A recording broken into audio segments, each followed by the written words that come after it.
Oh, hello everyone. I am delighted to introduce Elizabeth Spiers, who's filling in at short notice, who'll be talking about elements related to Europa. Elizabeth got a bachelor's at Purdue, and then went on to get a PhD with Brittany Schmidt at Georgia Tech. And then has been with us since September of 23 as a research associate with a stint as a postdoc at Woods Hole in there. And so she's bringing together a bunch of different threads into her understanding about how energy works in these icy worlds. So with that. Hi, folks.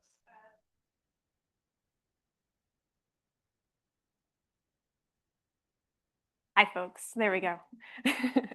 So as Duncan said, today I'm going to be talking to you about planetary ocean processes to quantify energy and chemical availability. As a warning, this will be very Europa heavy. That's kind of, Europa was what my dissertation is on, and that's been the primary focus of my work, but I will try to do some threads to other oceans where I can.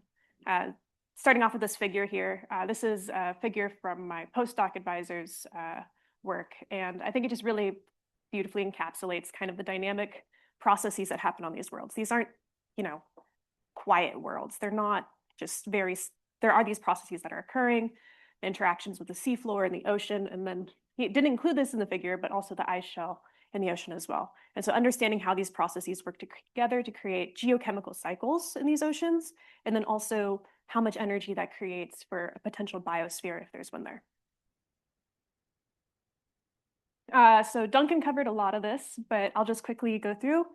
So I did do my PhD with Brittany, who did her postdoc here. And so she's mostly known for her work on IceFin in that bottom right corner. IceFin has a couple little pool noodles attached to it in that photo because we were doing testing in a freshwater lake and it's built for salt water. And so we gave it a little buoyancy boost with some pool noodles. And the question that I get asked a lot, having worked with Brittany, was, oh, you've been to Antarctica, right? And I just want to put it out there. The answer is no. I was actually a modeler in her group. So most of the work that I've done in my dissertation was computational modeling work, and you'll get to see a lot of that in this talk.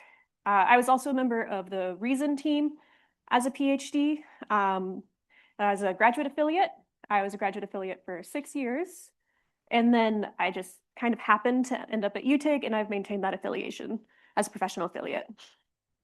And then in 2024, I went off and did a postdoc at Woods Hole with Jeff Seawald and Chris German. As part of that, they said, well, you're a planetary scientist. We need to show you what a real ocean looks like. And so I got to live on RV Atlantis for a month.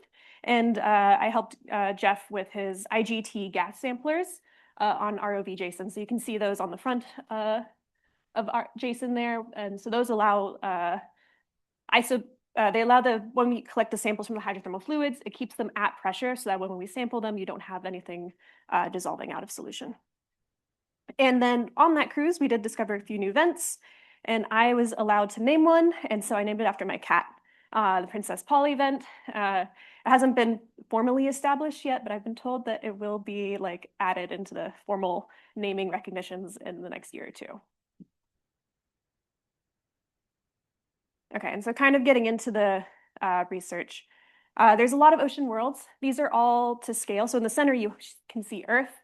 And then you have these other ocean worlds. You have moons of Jupiter. You've got Europa, Ganymede, and Callisto. At Saturn, you have Enceladus, and then not Titan. I was actually chairing an AGU session this December, and during my session, one of the talks declared that there is no ocean on Titan, and they came out with a really nice paper explaining the different geophysical lines of evidence for that. And then Triton, which is a moon of Neptune. So one thing of note is that even though Earth is the largest by radius here, Europa, which is going to be one of the primary topics of this talk, the ocean on Europa is actually twice the volume of Earth's oceans. And that's just because those oceans on Europa are so deep relative to the oceans on Earth.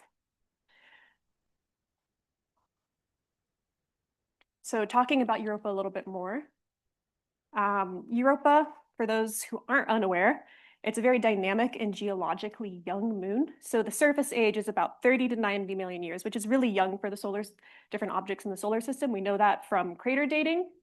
You can see some of the different surface features that are on Europa here and all of the different processes that are contributing to this young surface age.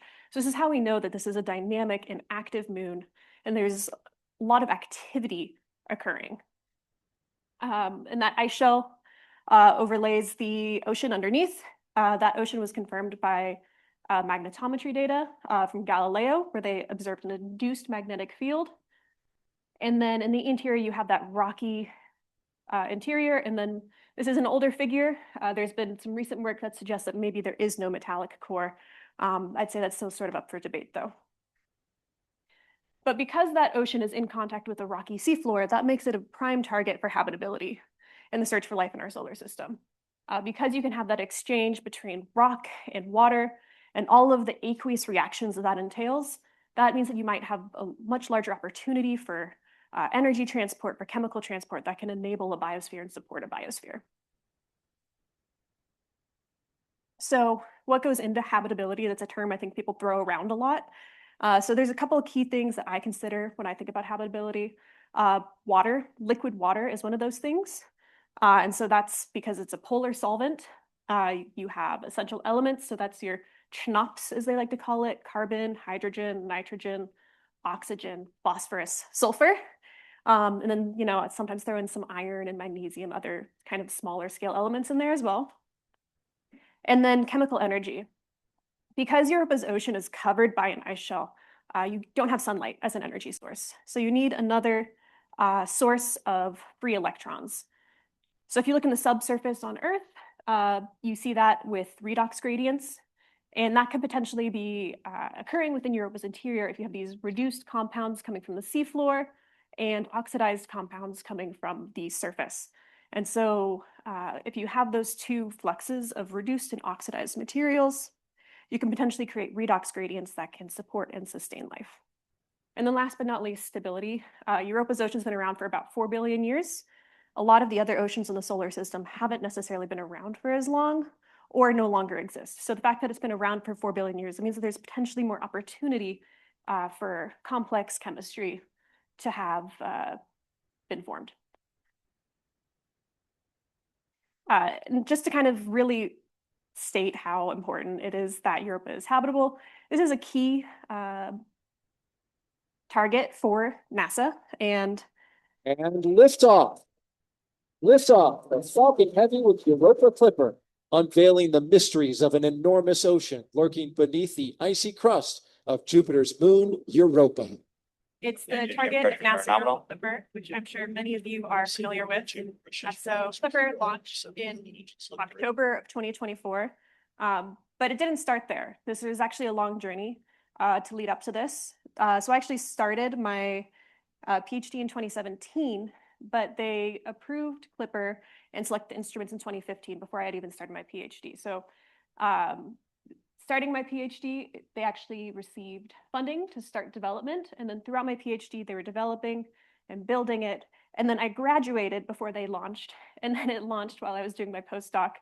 And then we'll actually start getting data in about another 4 or 5 years. So you might even call me mid-career by then. So this is like a career-long endeavor that has been built up by people over decades.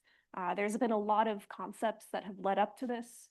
So when they first discovered the ocean on Europa with Galileo in 2000, that's when they were like, hey, we should go study this. And there have been multiple concepts that led into Clipper. And I think it's important to acknowledge the work and the decades of infrastructure that goes into these types of missions. And there's trials and tribulations. This is just kind of a fun little story. Europa Clipper's launch was actually delayed because of a hurricane. So this is a map of Florida and the path of the hurricane, and the launch pad is located there. Thankfully, everything for the most part was a-okay. By the time the hurricane reached us, the hurricane force winds had died down to, I think it was about tropical storm level. This was a couple hours beforehand. And shortly after I took this video, a tornado came in off the coast, right through where those palm trees are, down this alley where that chain link fence is. We were all huddled in the auditorium when the tornado came through. It was just ripping when you could just hear it. And there's thankfully no one was hurt except for the Wells Fargo across the street. We did lose power, we had to change hotels, but all's well that ends well. And we did have a beautiful launch day because weather is apparently really nice after hurricanes is what I was told. And so that enabled us to have a really successful launch. Okay, so actually getting into the research. I'm going to talk a little bit about my dissertation, and then I'll talk about some of the current and ongoing work afterwards. So we've already been over this slide, but one of the things that I really focused on in my dissertation was actually constraining what that chemical energy availability is. And we look at that, looking at the reduced compounds, that hydrogen from the seafloor, mostly due to serpentinization, and those oxidized compounds coming in from the ice shell. But importantly, both of those processes are likely going to be controlled by the thermal state of Europa, and that has not been constant over time.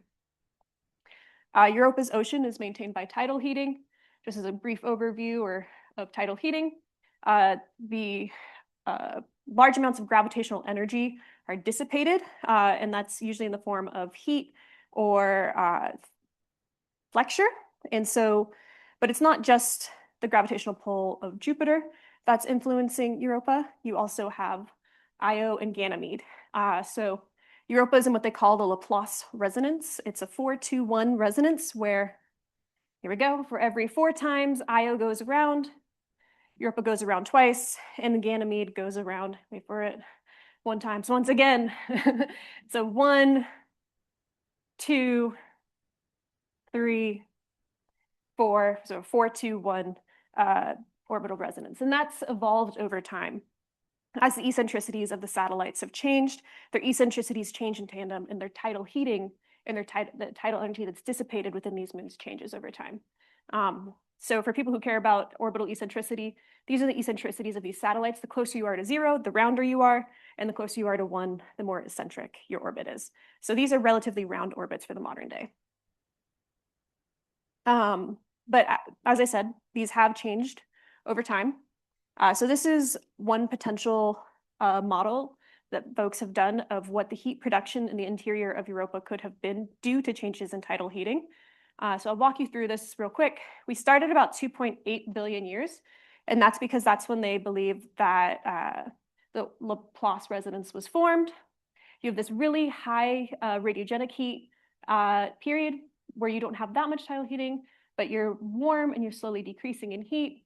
Then you have an oscillatory period, and that's because you reach a stable thermal equilibria, and it wants to maintain that. And so it oscillates about that warm equilibria, passes through as the radiogenic heating cools, and then you have another slowly decreasing heat production period through the modern day, 4.5 billion years. And then you enter a secondary cold oscillatory period where you oscillate about a cold thermal equilibria. And so this is just one of a couple different models that exist for Europa's thermal orbital history. But I really like this one because it has these very discrete periods that you can use as a comparison for different case studies of the types of dynamics that could be occurring. And we have evidence that these oscillations, these large changes in tidal heat and the tidal state have changed, and these are present on Ganymede. So this is a study of some of the tectonic features on Ganymede that was done. And what they found was that the different fractures that they saw could only be explained by tidal stresses where the eccentricity of Ganymede is greater than 0.02. And I don't know if any of you remember what the eccentricity of Ganymede from the prior slide was. This is about 10 times higher than it was in the last slide. So this is an extremely eccentric orbit for this system. And it implies the rest of the system was extremely eccentric at some point in its past as well. But what does this actually mean for the chemical energy inventories? It means that it's changing over time. And so my goal is to try to quantify that change. We're going to do that via 2 parts. We're going to start with the hydrogen.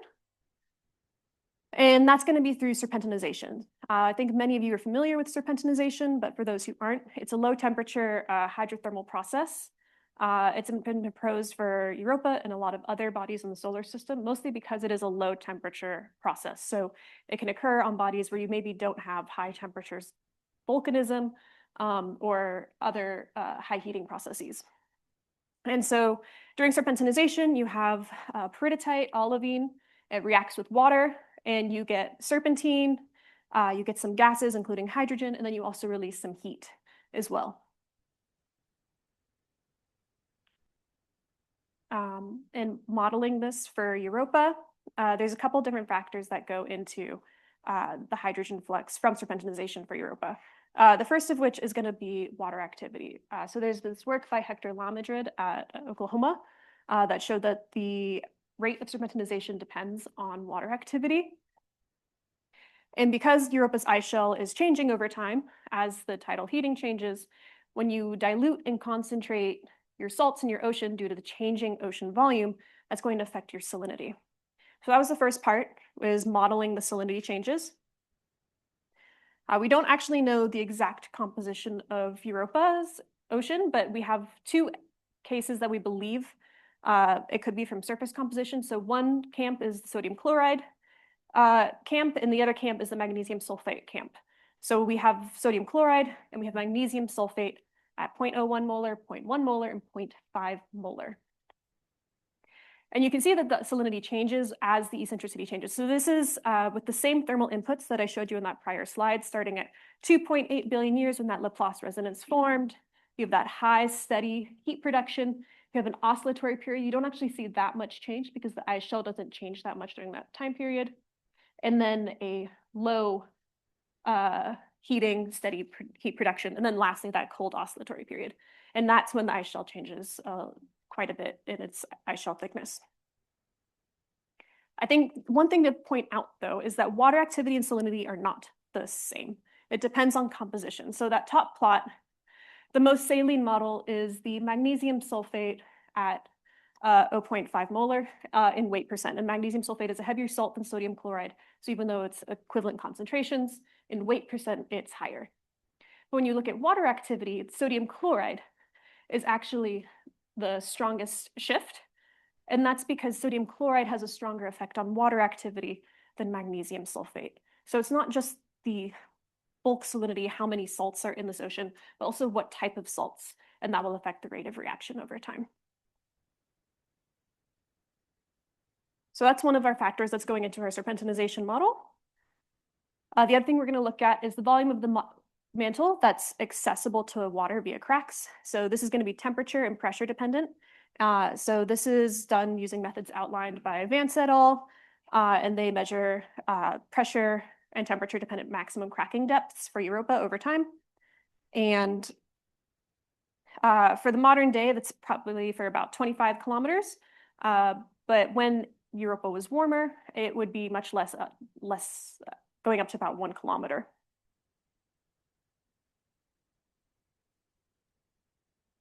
And then lastly, it's going to depend on your how many reactants are in that mantle. So as you go through your serpentinization process, the number of reactants in your mantle are going to reduce over time. You're going to have a larger amount of products, and that's going to lead to how much hydrogen you have over time. So these are the different factors that go into the model. And when you take all of those together,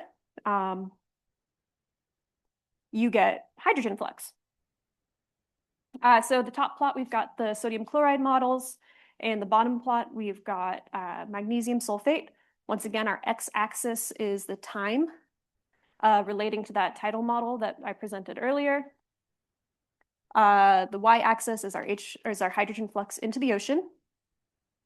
And during those like steady periods where you have just kind of slowly reducing heat production, the cracking rate is pretty stable, and that's what controls the rate, the flux. And so during those periods, the flux of hydrogen ranges from about 10 to the 10 to 10 to the 12 moles per year, but it is very stable. And it's only when you enter those oscillatory periods that the hydrogen flux becomes variable. And then it becomes a competitive process between the exposure of potential reactants and the reaction rate driven by the salinity. And so in these particular models, faster reactions, so that's lower water activity oceans, result in less stable flux over time. Whereas slower reactions, which are going to be driven by higher water activity, you get these more variable drops in hydrogen flux. And that's because when you enter these high eccentricity periods, your mantle warms, your fractures close, and you just can't get that water at depth, and you have no products available for reacting. And so when you have that thin layer left during these high heat production periods, how many products are available? If you've reacted a lot prior, you don't have that much reactants actually available. And that's what creates those significant drops. And then in the second oscillatory period, it actually gets a lot more complex. And depending on your salt, it becomes a competitive process between either the reaction rate or the fracturing rate. And so that's why there's a lot more variability there. And if people want to talk about that, I can go into that analysis a little bit more detail later. So that's one part. That's the hydrogen flux. But we also have our oxidant flux as well. So we're going to look at our oxidant transport using a box model with 3 boxes. I don't know if you noticed, but there's a pentonization model. There's also a box model. It's kind of my method of choice. We have our 3 boxes. We have our surface ice, we have our subsurface ice, and we have our ocean. And the ice shell and ocean volumes will change with time as the ice shell thickens and thins. And then the transport from the surface into the ice shell will depend on surface processes and the rate of those processes. You also have your concentration of oxidants within each reservoir. And so that's going to be controlled by the total moles of that oxidant species divided by the volume. So as the volumes change, the concentration of these species would change as well. So first up, we're going to look at that flux from the surface into the ice shell. We're going to rely on Europa's surface geology to help us constrain this problem. To date, there's only been one kind of clearly observed process that allows for downward transport into Europa's ice shell, and that is subsumption. So in this particular paper by Kattenhorn and Proctor, there's 2 subsumption bands, a northern band and a southern band. And you can even see on the northern band, I guess I have a laser pointer, don't I? On the northern band, you have these different linear features that abruptly end once they reach it. And then they did an analysis of how much material is actually being subsumed via the southern band by doing a tectonic reconstruction. And so this was clear evidence that there's material being subsumed into Europa's subsurface, and there's some downward transport. So this is our lower bound. These bands make up 10% of Europa's surface. So if we assume that 10% of Europa's surface is being subsumed over the surface age, that is our lower bound of transport. And then we also assume an upper bound where the whole entire surface is being reprocessed on the scale of the surface age. And then maximum and minimum within those, you have a subsumption maximum and minimum and whole surface maximum and minimum. So just as kind of a recap, that subsumption model, that's our lower bound on transport, where 10% of the surface we know is being subsumed. It says a transfer efficiency of 0.1, whereas if we assume the entire surface is being subsumed into the interior of the surface age, that's our transfer efficiency of 1, with different surface turnover rates and depths of oxidized layer being our other constraints. So that's getting it from the surface into the subsurface. And then once it gets into the subsurface, we assume that it is well mixed on the timescales being considered. So one of the processes that would allow for it to become mixed is convection, which is a process that's been proposed for Europa's ice shell, especially its lower ice shell. And the timescales of that convection would be on the order of about 10,000 years, whereas the timescales of these thermal orbital models, our time steps are on the order of about 1 million years. So assuming that this process is well mixed and homogenized within the time periods that we consider is valid. And then lastly, our transport from ice shell into the ocean, that's going to be controlled by the melt rate. As the ice shell thickens and thins, the melt rate is going to change, and that's going to dictate that transport into the ocean. Fun animation.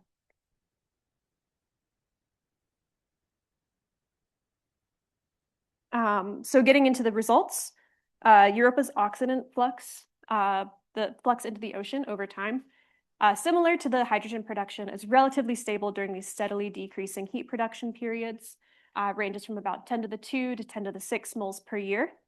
And then when you enter these high eccentricity periods, high heat production input, you get your rate of oxidant transport increasing rapidly by 6 to 8 orders of magnitude. And that's because the ice shell height, which is our far right axis and shown in the gray line, when you go through these eccentric periods with high eccentricity, you have large amounts of melt, and that drops a lot of oxidants into the ocean. If you actually look at what this means for change in oxidant concentration over time, when you enter that first eccentric period, you get this very clean step increase in the concentration of oxidants within the interior. So it's important to note in our ocean model, we aren't reacting our oxidants with anything. So this is just the total accumulation over time. In a real world setting, it would react with other species in the ocean. But this is still a very dramatic increase that's on scale of the oxygen increase that occurred during the Proterozoic in Earth's oceans. So we're really interested in understanding this further and what signatures of this may have been.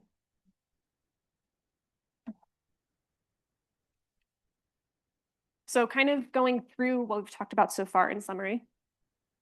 During these stable orbital eccentricity periods, the reductant flux is dominant, ranges from 10 to 10 to 10 to 12 moles per year, and our oxidant flux is much lower. So the reductant flux is your dominant flux.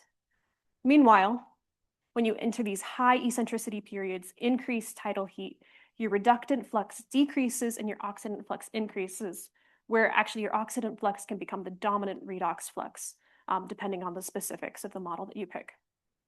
And so this implies that Europa's redox history has been dynamic and it's shifted over time, and that this would have implications for precipitation and within the ocean. It would also have implications for stability of different seafloor chemistry. And so understanding this further requires additional constraints. But we also, in addition to additional constraints, we wanted to see how much energy we could actually get out of this. So we did some metabolic modeling with my collaborator, Kurt Robinson at ASU, and then Brittany Schmidt, my PhD advisor. And we looked at different metabolic reactions from the inputs from this model. And on the left plot, it doesn't actually look like that much, but there is an actual increase in the energy supply when you enter these high eccentricity periods for the minimum model where you assume kind of the lowest rates of transfer that are possible. But if you look at the highest rates of transfer, you do have this potentially 3-4 order of magnitude increase in the energy supply in the ocean. And so what this might mean for a potential biosphere, I think, is still to be considered. But this is work that we're really excited about, and it's currently in review in AGU Advances. Okay, so that's my dissertation work. And now I'm going to be talking about some of the ongoing projects I have and projects that I'm starting up to kind of continue on this, but also explore nutrients as well, such as carbon and sulfur. So one thing that I've been working on was looking a little bit more at reaction rates of serpentinization and the effect of fluid composition. So this is another plot. This is from Hector Lamadrid again, but this is his 2021 paper. And this is a plot of different rates of serpentinization on our y-axis, and our x-axis is temperature. And this green line here is that kind of goes vertical. That's different concentrations of sodium chloride salts. And so what this is showing is that the effect of fluid composition has about the same scale of influence as temperature, which is a pretty significant finding in my opinion. But there's also a lot of scatter here, and that's because a lot of these works have used different types of fluids. And so reconstructing exactly what controls of the fluid are affecting this rate of reaction are something that I've been pursuing a little bit more explicitly. In particular, one thing that I've been interested in is the influence of chlorinity versus water activity. So in his earlier work, Hector looked at mostly the water activity, but I think decoupling the effect of water activity from chlorinity, and then also the effect of magnesium So he did some experiments with magnesium. This X right here, you can see magnesium chloride, 3.5 weight percent, and it's 3-4 orders of magnitude lower than the 3.5 weight percent sodium chloride experiment. So the magnesium seems to have a stabilizing influence. And so this is work that's currently ongoing. We have some reactions simmering at Woods Hole right now. Jeffrey Seawald, my postdoc mentor, and then our collaborator, Frieder Klein. So we use gold capsule experiments. So these are our gold capsules. We include powdered olivine, and then we include brines of different concentrations to look at how the concentration and the composition of the salt affect the reaction rate. So we have some early results from that, and they're looking very promising. But we have a couple more that we're still waiting on because these reactions take months to produce. So currently underway, I'm very excited for those results to start coming out. Some other work that I'm currently doing. This is with Christian Chan, who's an alum here from UTIG. He graduated with his PhD last year, 2 years ago. And so I was talking to him one day about some of the oxidant work I've been doing. And as we were talking, we were realizing that the way that the geophysicists and people who are looking at the regolith structure think about the regolith and the way that the geochemists were thinking about the regolith didn't mesh. And so we started working together to see how observation constraints on composition and observational constraints on regolith structure can help us better determine what's going on. And our results, I think, are very exciting. We're going to be presenting them at AbSciCon, and our paper is currently in prep. But it just seems to show that the regolith is much deeper than most people assume, and the oxygen is also getting much deeper than most people assume. So this is some early work that we're working through, right, that we'll be submitting hopefully in the next month.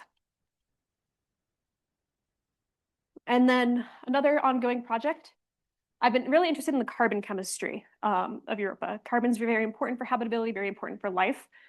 So this is a figure from the Europa Clipper mission's composition paper. And it shows potential different ocean chemistries for a range of pH and hydrogen activities. So some of the work I've done can help us constrain the hydrogen activity, but pH is largely unconstrained. Current models of Europa's ocean pH range from 2 to 12.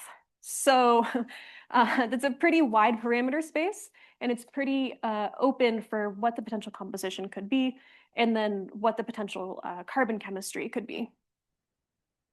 And so one thing that's really motivated this carbon chemistry in particular is that a couple of years ago, some folks did some observations and they saw CO2 on Europa's surface.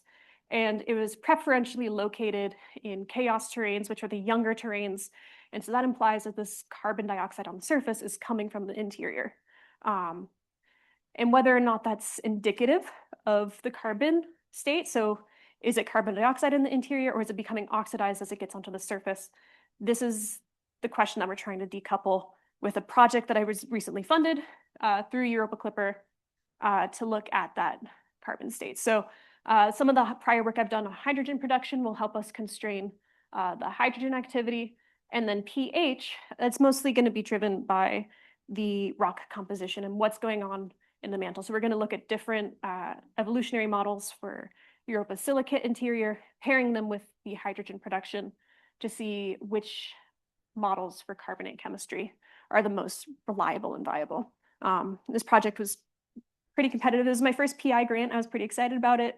17% selection rate. So I was really excited to be a part of this work.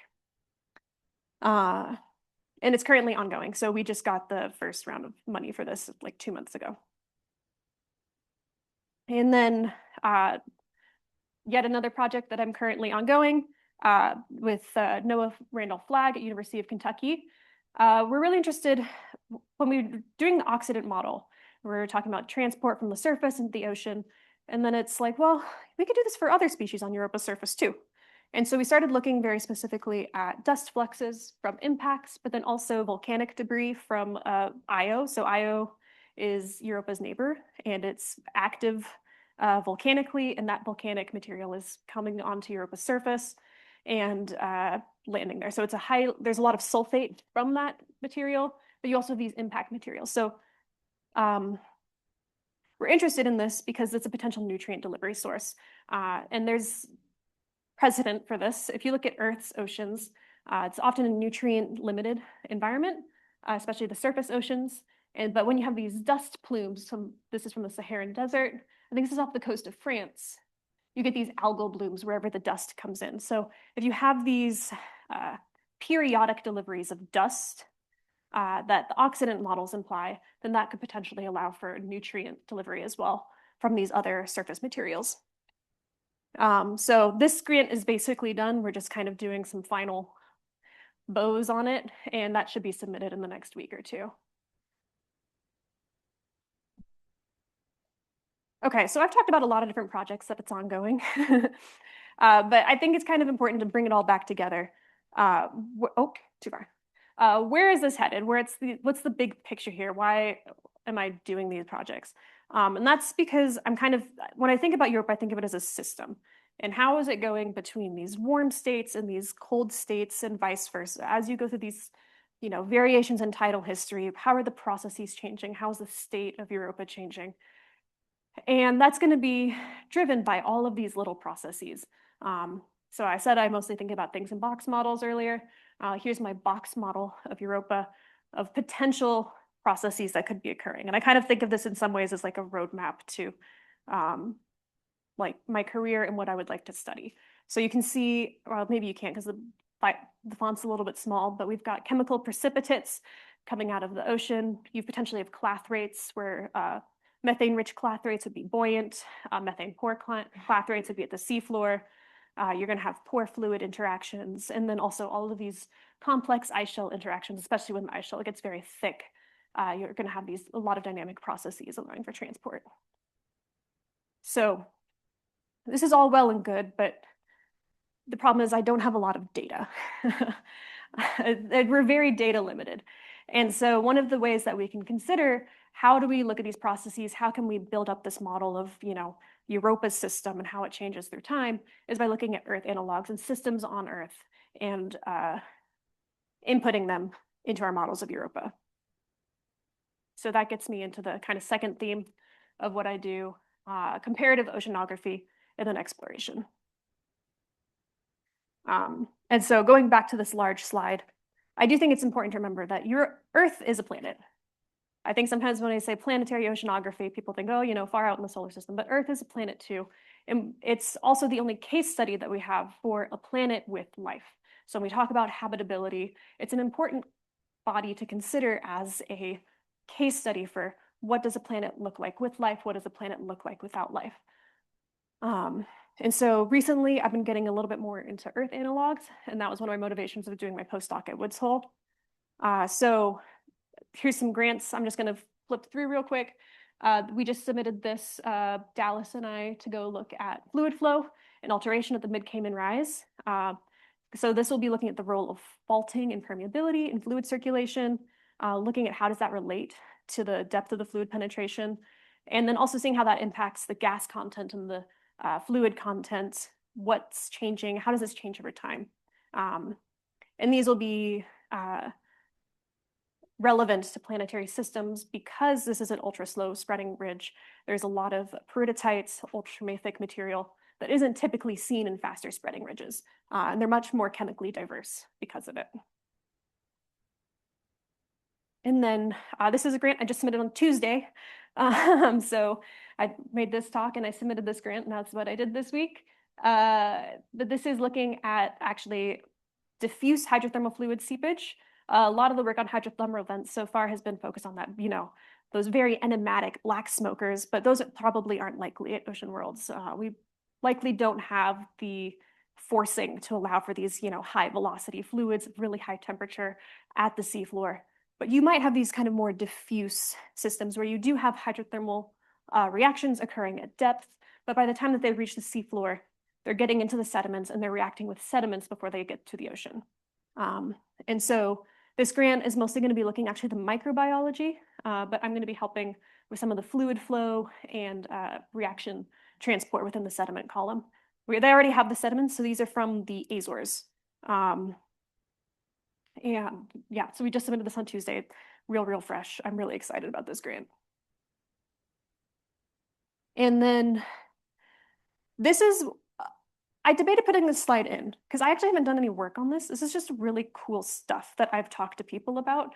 And if anybody has done work on Snowball Earth or the Marinoan or the Stuartian, I would love to talk to you. So this is more of an advertisement than it is anything that I've worked on. And that's because these Snowball Earth environments, the ocean was potentially anoxic, which would be much more similar to, the oceans on Europa. And if it was ice covered, I mean, that's very Europa to be ice covered. And then the fluxes coming out of the ice would likely be oxidized. So with these Moulin flushes here in particular would be inputting oxidized materials into these anoxic oceans. And the sediments that would appear and the signatures of that are things that I'm kind of interested in exploring for Europa. So these are just things I've thought about. I've thought about them a bit with Andy Hurd at Woods Hole. And so, yeah, if anyone does anything like this, come and talk to me. So coming back to all of that, so these are some different projects that I'm just starting to get in. This is like a newer research line for me. And all of it's to kind of get at this, but also looking at what technology will we need to actually answer these questions. So I showed you that slide earlier with Europa Clipper, and it took decades to get us to where we are today. If we ever want to actually get into one of these oceans, the work kind of needs to start now. And there's a lot of potential there.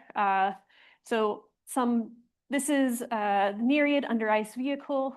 This is from Woods Hole. This is Brewy from NASA JPL. That's a concept mission also out of NASA JPL, Europa Lander. These are all concepts on the bottom, but they're also projects that are actively in development for potential application to ocean worlds. I think an excellent analogy for how we can use technology in Earth's deep sea to advance our understanding of ocean worlds is this is a video from my postdoc PI, Chris German, at the Gackle Ridge in the Arctic. And this is a really interesting system. It's another ultra slow spreading ridge.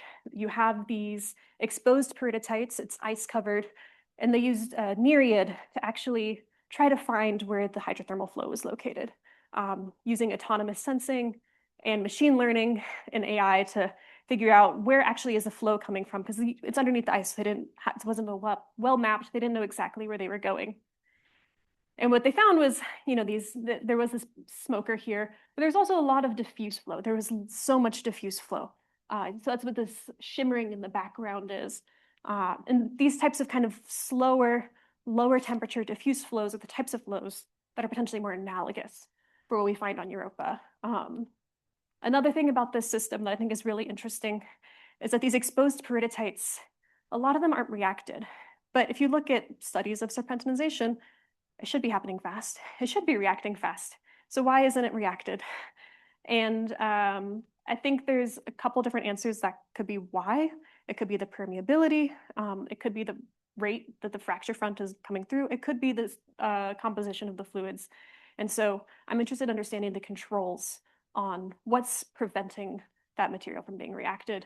But the technology that was that allowed for this was the Nereid under ice vehicle. And a lot of technology and operational development was done as part of this grant for application to ocean worlds.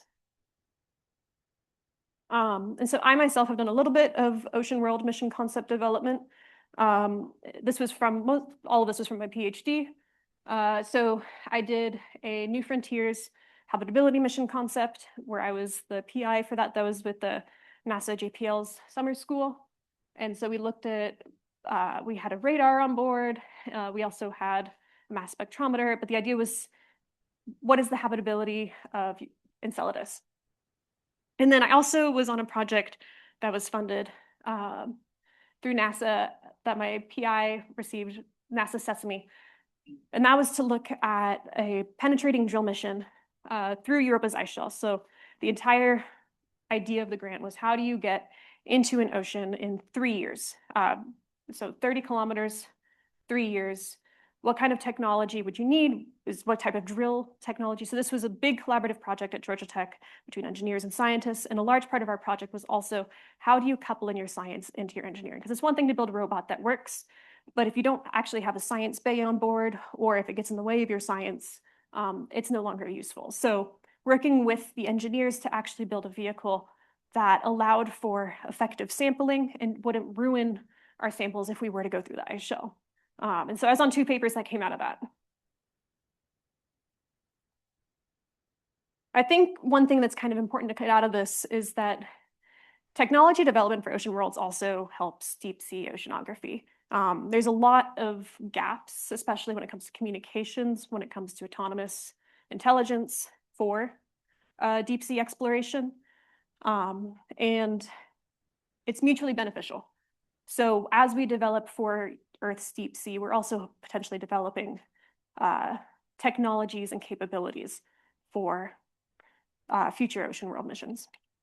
And to that point, this is a paper that I was started when I was at Woods Hole with my advisor, Chris German, but then also with Anna Michelle, who's the chief of the NDSF, the National Deep Submergence Facility, and Mike Jakuba. And the whole point of this is that we do need to start now. It seems weird. It seems crazy to think about, oh, diving into an ocean in 50 years. It's kind of science fiction.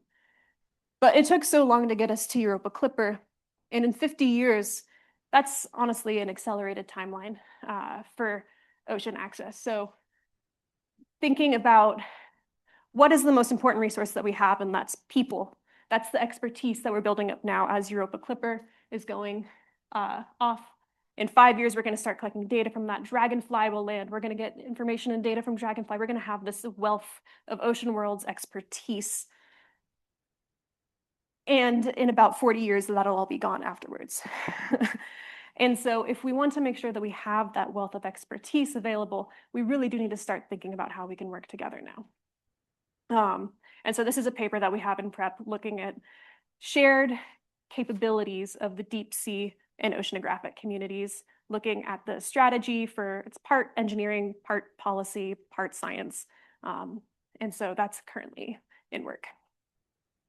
And then with that, I've got my summary slide, and I'll just leave that up and I'll take any questions. Thank you.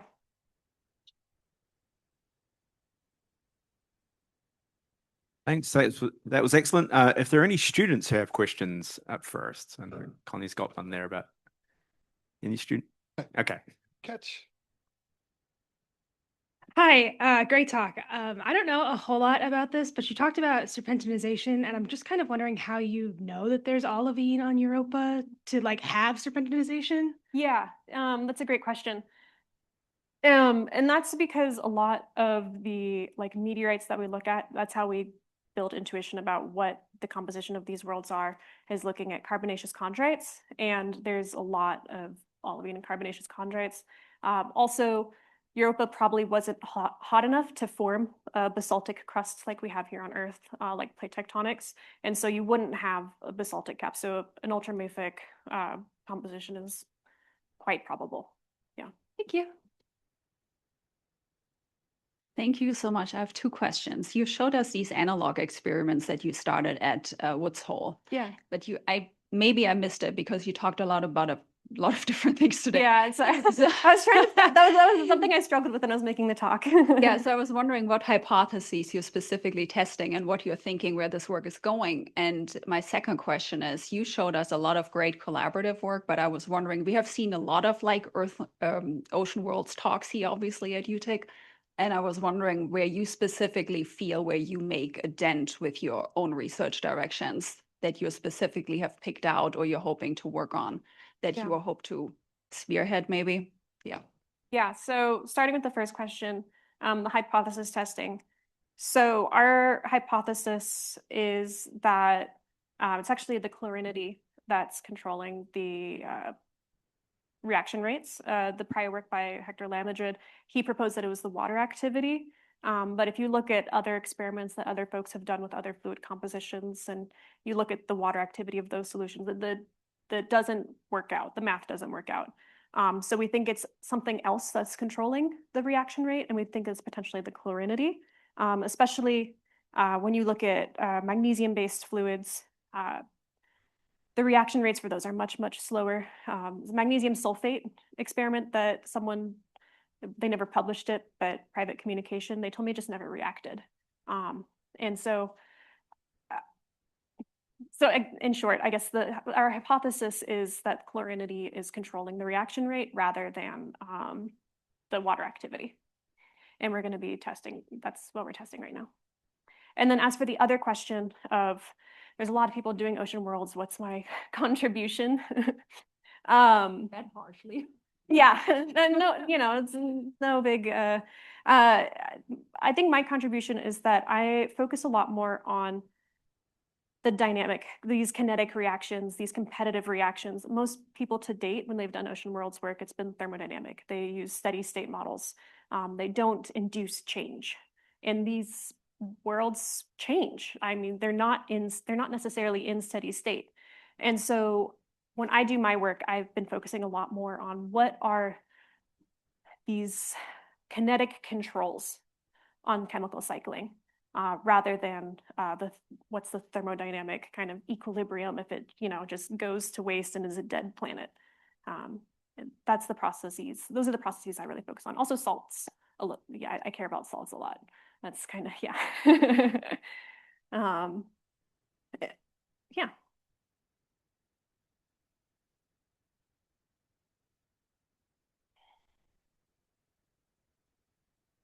Thank you. Great talk. So you showed a plot of the cold Europa and warm Europa. Do you have any predictions that those two scenarios would happen, or is it like something that has already happened? Is it because from the data that you showed with the frequency of the thickness variation? Yeah. When you say like predictions, do you mean like for what one state looks like, or do you mean how did you came up with this two different scenarios? Is it something that has already been discovered? It's kind of it goes to, if you are colder, your ice shell is more likely to be thicker, and that's just because there's less heat production, and so the ice shell will increase. And then for the interior, you're likely to have a colder rock as well, and so that's going to be more brittle.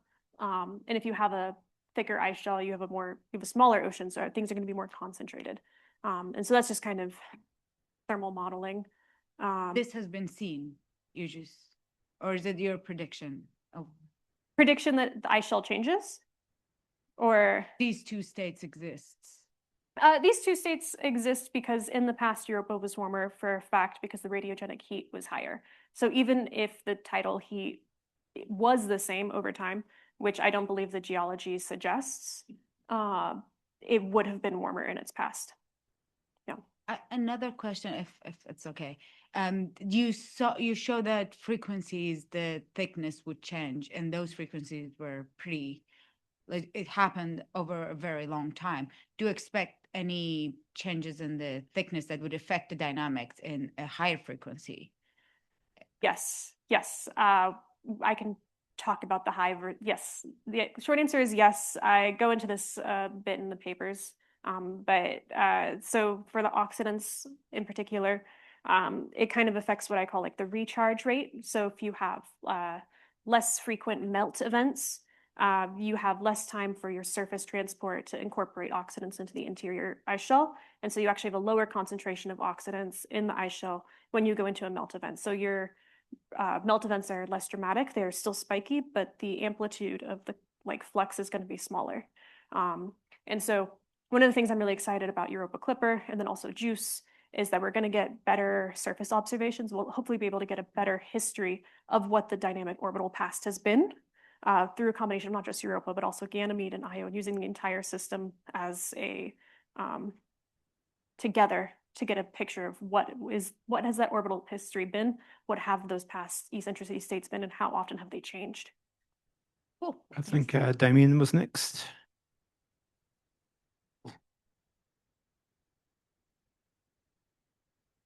Thanks, Elizabeth. So I have a question about serpentinization, because it seems like it's a pretty complicated problem, in particular the kind of interplay between creation of surface area where you have to have some rules that you're going to decide in advance how that happens as the reaction progresses.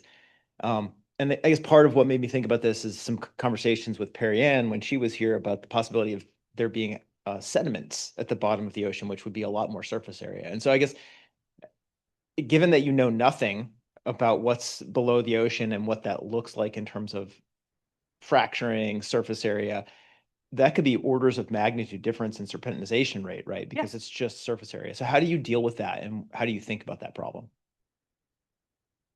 You deal with that by understanding what the controls are. And so understanding what is the controlling factor. And so that's one of the reasons why I'm really interested in like Gackle Ridge system, for instance, is what is the controlling factor for why that hasn't reacted as much as we think it should have? Because that'll probably give us a lot of introduction to what might be occurring on Europa. What are the controlling factors? And so that will help us better understand or, close the potential bounds of the serpentinizing system.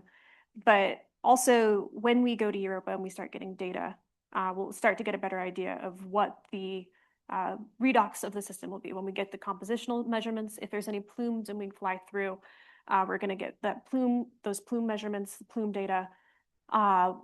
We'll be able to get a better understanding of what that ocean composition is, and we'll be able to infer potentially what the hydrogen concentration in the ocean is. So we'll get better constraints in the future, but a lot of it is building up the models now so that when we get those constraints, we can see which models match up and potentially why. And so it's a lot of infrastructure building right now. So when we get the data, we can create those links. Thorsten? Yeah, this is coming back to an earlier question, which I think you sort of began to answer, this thermal evolution model that you like. Yeah. How does that work? Could you explain this a little bit further? For some reason, I just really felt like you might ask about this. I don't know why. Yeah. So this is where the model comes from. So this is the model that I use on this bottom plot here, where we have the heat production, and it's showing the heat production for Io and Europa. I only show Europa, and then I actually cut it off here.